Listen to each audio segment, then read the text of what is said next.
What's going on YouTube? Really quick video today. I have this 2013 F350 6.7 POWERSTROKE.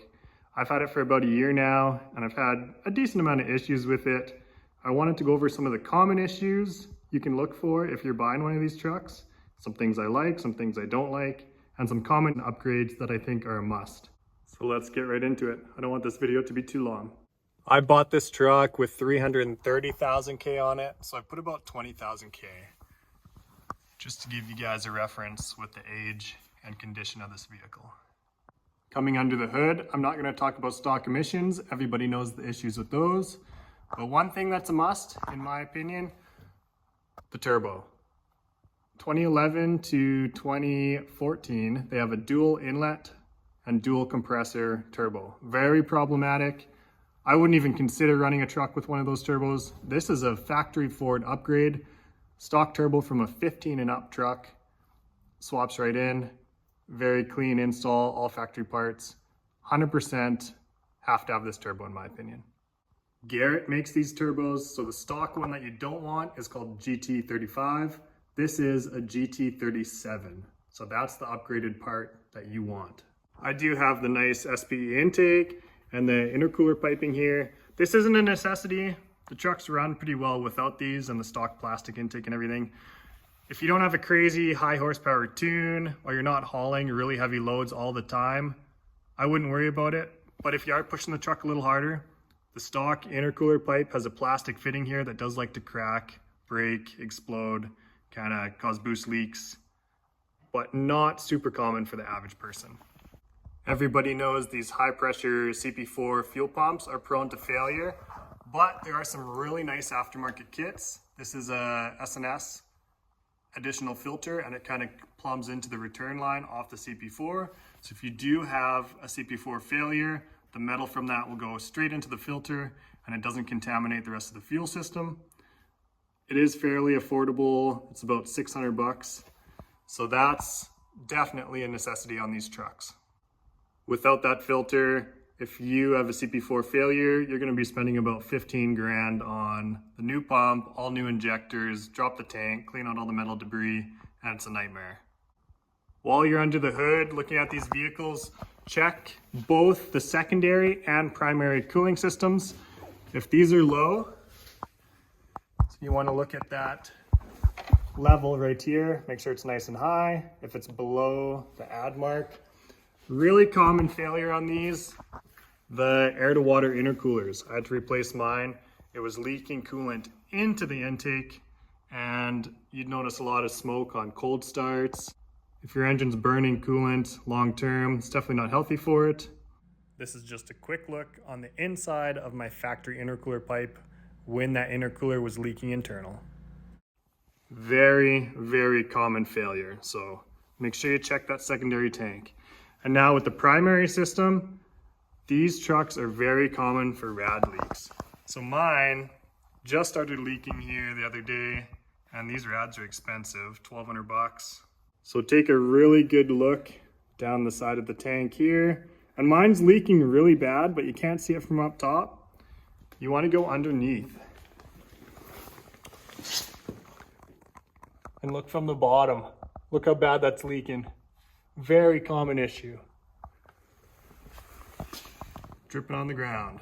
So 2 expensive coolant repairs there. Make sure you check the rad. Make sure you check that secondary cooling system. I know it's kind of hard to prove if that intercooler is leaking internally, but that secondary tank is a good indication of that.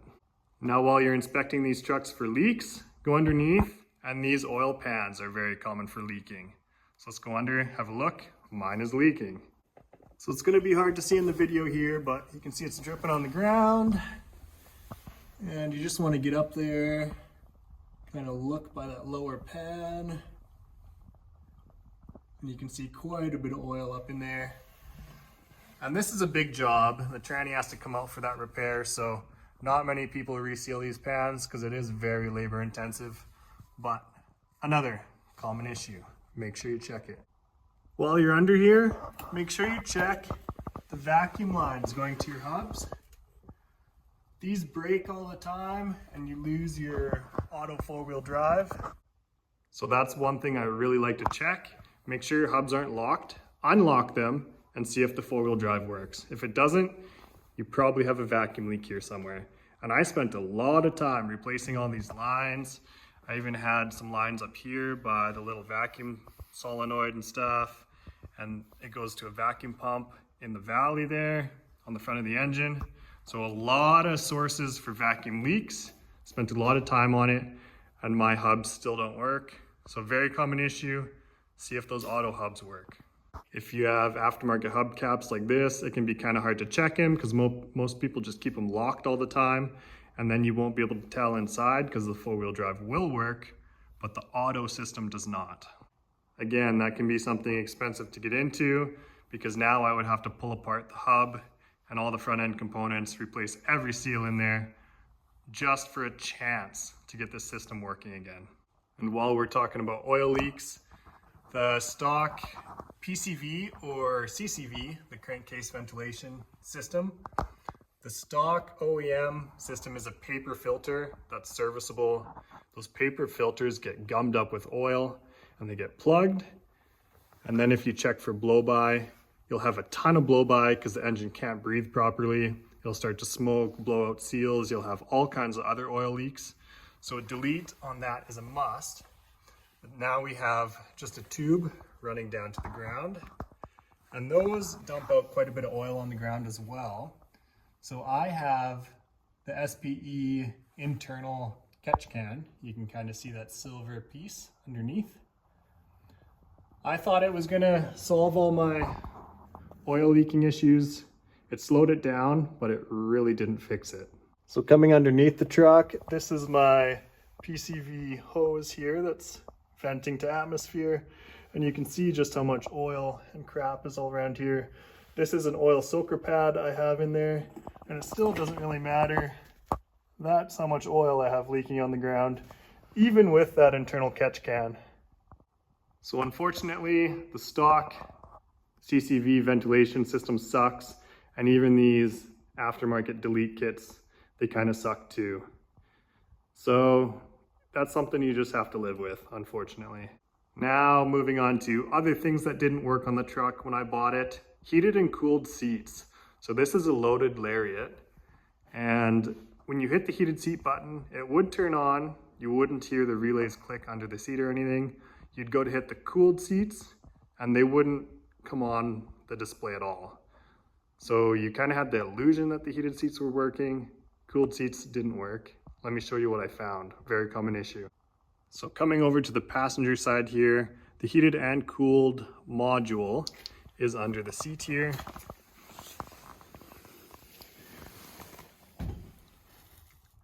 So this guy right here, if you pull out that connector on the back, see that ground circuit there, that black wire? Some of the insulation is missing off of it, and it gets too hot and that ground circuit melts. So the terminal will be all burnt up inside the module, and a lot of times you have to replace the module and that wiring harness going into the module. So another very common issue on these trucks, make sure you test the heated and cooled seats and make sure they're actually warming up and actually cooling. One last thing to check on the interior really quick is the HVAC. Crank your fan on the highest speed and make sure you have good flow coming out of the vents. These trucks don't have a cabin air filter. So on recirc mode, it sucks air from the passenger side footwell here. And if there's a bunch of dirt or mud, debris down here, because these trucks are usually used for work, so common, all that dirt and stuff gets sucked up behind the glove box here. And I'll show you what happens. Your HVAC case right here, your evaporator core lives right behind this, and it gets damp when it's in use and you're running the AC. All that dirt just sticks to it and plugs it up. So if you see your HVAC case is taped up, looks like this, that's somewhat normal because people cut a little square hole in here and they pressure wash it, stick a garden hose in there, get all the dirt and debris out, and it drains below the truck. So believe it or not, that is a normal repair on these, or else you have to pull the whole dash. So if you have no HVAC flow, you can kind of check behind there really quick. Easy to do.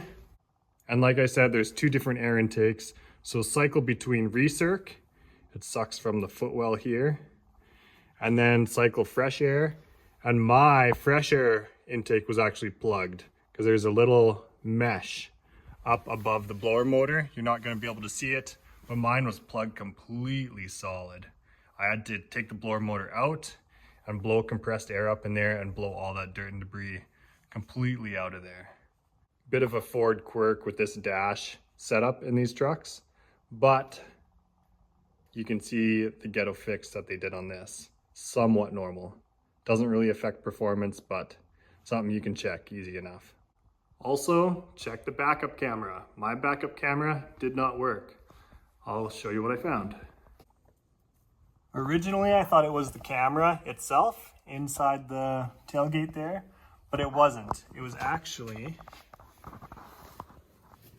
this harness right here. Where it bends, you always open and close your tailgate.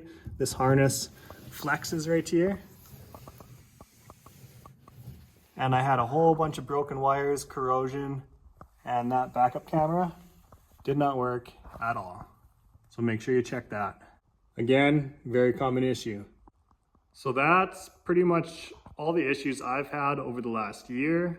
They all are fairly common, so you should be checking those if you're looking at one of these trucks. And a couple things that I don't like about the truck: fuel mileage. I know you don't buy these trucks for fuel mileage, but I've had 1-ton Duramaxes in the past, and they all get way better mileage than this thing. So it's not really a fair comparison because this is leveled and it's on 35-inch tires, 12.5-inch wide. I know they're not great for fuel mileage, but it's still worth noting.